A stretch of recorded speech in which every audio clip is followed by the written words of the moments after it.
Alright guys, so I haven't done a whole lot of filming today. I've been super busy. But you know what? That's not an excuse. That's me making an excuse, and that's not what we're about. So it is 9:12 at night. Been working since 6 a.m. and I'm about to leave the house. I'm about to essentially go hit the gym and try to get through it. I say try to hit the gym because it's going to be a hard one tonight. But that's just the name of the game. Some days are going to be like this. Some days are going to be easy. And I'm telling you guys right now, it's these days that are really difficult. The ones that are very challenging, where you need to go. On a day that you go in and you're like, oh yeah, I can't wait to go to the gym. Those days don't count. It's days like today. Days like today where the last thing that you want to do is leave the house. All you want to do is just post up on your couch, but you're not going to. Why aren't you going to? Because you can't do that if you want to become a better version, if you want more, if you're trying to get out there and you're trying to maximize your own potential, max out your own stats, so to speak, in this game of life that we all play. It's not going to happen sitting on your couch, man. Put the controller down. All right? Stop playing video games. Stop watching TV. Get out and make things happen. I don't care whether you're tired. I don't care whether you have energy. I don't care whether you slept in 3 days. Your wife hates you. Your kids hate you. You're doing terrible at your job. Maybe you got fired from your job. It doesn't matter. Get up off your ass and go do something. I mean it.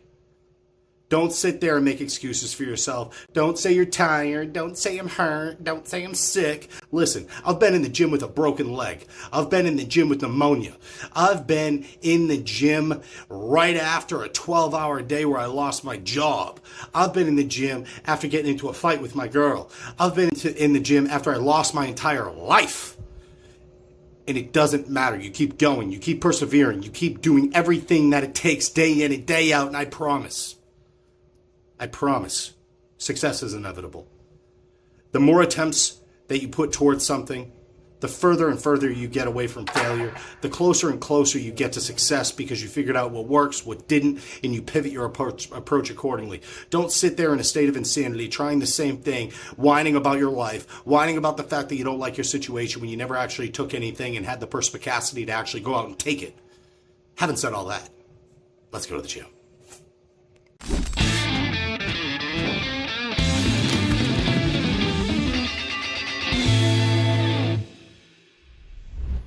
What's going on, guys? So we're back in the car and it's a little late. We don't even have good lighting for today's video, but that's okay.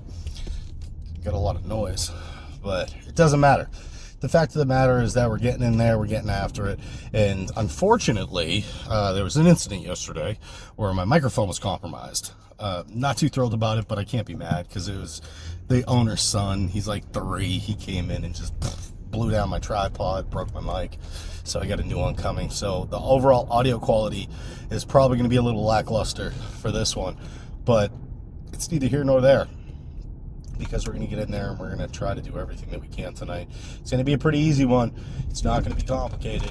Tonight's going to be simple. It's actually supposed to be a rest day, but I didn't do any cardio.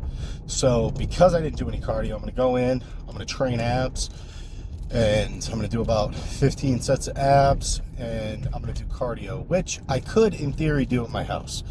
But I'm not going to do it at my house because I need to get out of my house just to give myself a little bit of a break. I've been trapped in there for the better part of 14 hours, and after a little while, you start to go a little stir-crazy. So we're going to go do that, and it's going to be a nice, relaxing night. I'm actually looking forward to getting on cardio and putting on a little bit of content. We're not going too crazy here, by the way.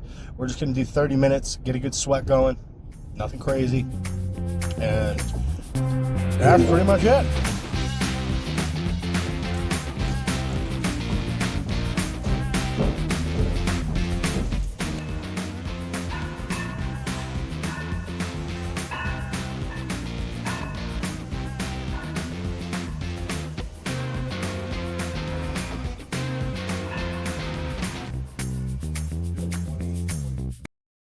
I'm going to tell you a story.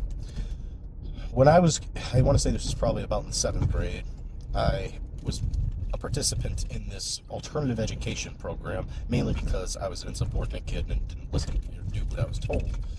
and they put me in a class with a bunch of extremely behaviorally challenged kids. And in that class, they decided to pilot this program, which they dubbed Project Adventure. Project Adventure was nothing more than the children that were behaviorally challenged being placed in a house that was located on a police barracks. And the concept was great. The actual barracks itself had a ropes course, rock climbing wall, all sorts of just really cool stuff. Even to this day, I mean, no matter who you are, that's pretty cool. Zip lines, all that stuff, right? So we would go here once every 2 weeks. And at the end of the school year, after going there, mind you, I had a terrible fear of heights, like most people do before they conquer it.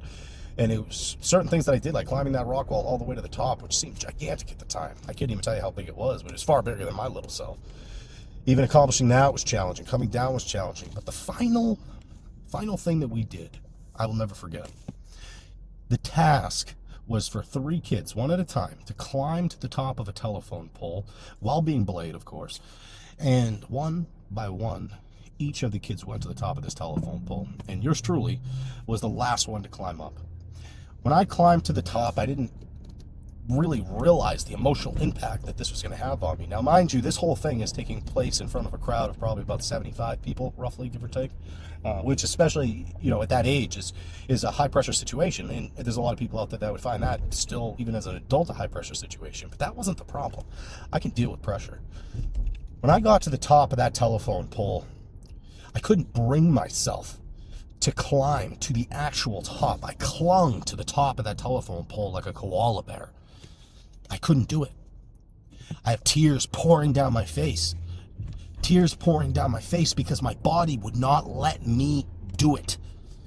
Everybody's cheering me on that I can do it. I'm crying uncontrollably. I refused to give up. I refused. As terrified as I was, as aggravated as I was that my body wouldn't allow me to do it, I must have clung to that telephone pole, man, for the better part of, it felt like an eternity, as you can imagine. I'm not entirely sure how long it was, but after struggling, after crying, after clinging, after everybody kind of no longer cheering for me because I was just hanging there, I remember putting my elbow up on the top of that telephone pole, and I remember hoisting myself up. Nobody could believe that I was actually doing it, but even most of all, that I never gave up. And when I got to the top of that telephone pole, the final test was for the 3 of us to lock hands and lean backwards and support ourselves by embracing one another. And I got to the top, and I grabbed Brian's hand, I grabbed Xavier's hand, and I leaned back, tears pouring down my face, snot running down my face. And I'll tell you something magical that happened that day. That day, I conquered my fear of heights. I can't even say I embarrassed myself because I don't even care what other people think of me, even still to this day. What I did was solved for my own intrinsic challenge. My mind was inhibiting my body. I held myself back, and I kept fighting and fighting and fighting. I didn't care who saw, I didn't care who was around, I didn't care how long it took, and I did it. That same type of idea, that same type of concept of never giving up, even if you're on the last rung of that ladder and you just can't pull yourself onto the roof, don't give up.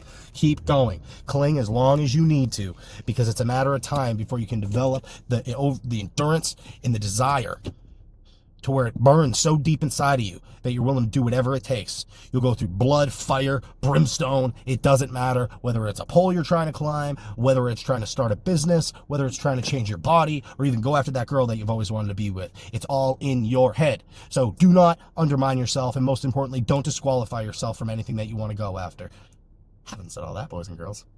All right, so we made it back to the house. We obviously got the workout in, and now it is time to eat. So at the end of the night, I always prefer having a fat, heavy meal. Not like, super heavy or anything like that, but something that's going to maintain a level of satiety. Obviously, we're going to bed, so the more satiated you could feel, the higher the likelihood that you're actually going to sleep. And you're obviously not going to want to wake up hungry, because that sucks. Trust and believe, that is just no fun. So tonight we're having 2, I think I want to say they're 86-14 maybe ground beef patties, but that's all we're doing. We're having 2 beef patties with a little bit of asparagus, and I'm gonna have my boy G Hughes, because as a famous man once said, everything's better when G's on top.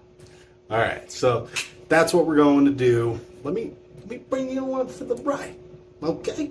You want to see me masticate? Do you want to see it? That's what I thought. All right, hold up. All right, so yeah, it's exactly what you expect. Burger patty. I throw them right in the air fryer.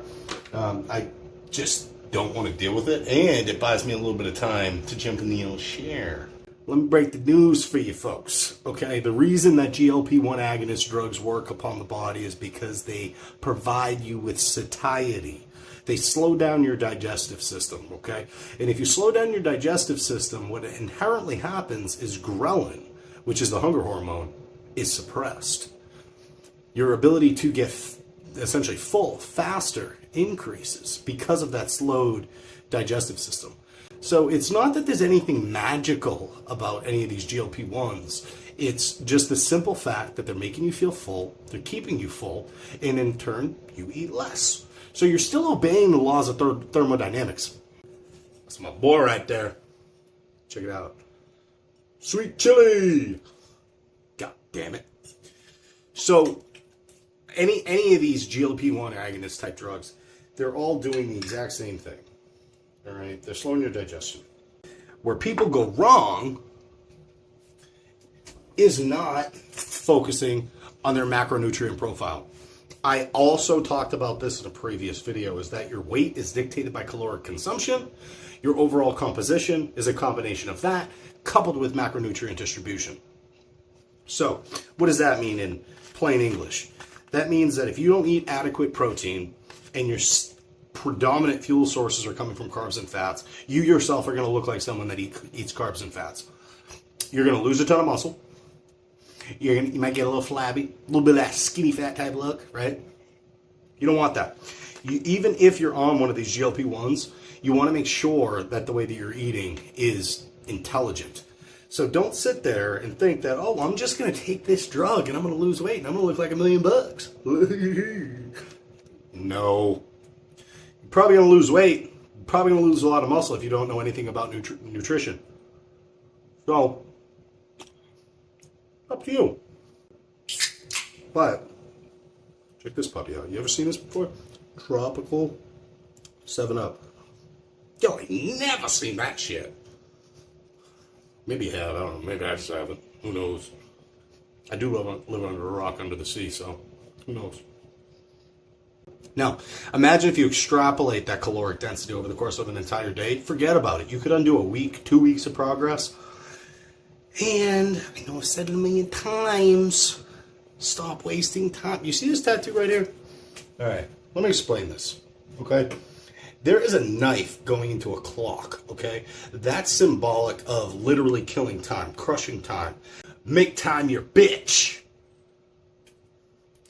Everybody has 24 hours in a day. Everybody knows it's 24 hours. Now, if you go to McDonald's and let's say you're getting grilled chicken breast, okay? And you're having the grilled chicken breast, I don't know, 3 times a day. I don't know exactly what their portion sizing is, but buy a scale, toss it on a scale, you'll know. Track it, MyFitnessPal. Let's say your macronutrients equate to, I don't know, let's say 150, 40, 220. Say that's your breakdown, hypothetically. Well, track it, and you can hit it. You can even throw an apple pie in there. Throw a McFlurry in there if you really want to. As long as it's tracked, and as long as you're hitting those macronutrients that you put out for yourself, that's really all that matters. I'm going to finish up this meal. I hope everybody had a terrific week. Hopefully you found this video insightful, informative, and a little bit educational. Comment, like, and subscribe down below. See you later, guys.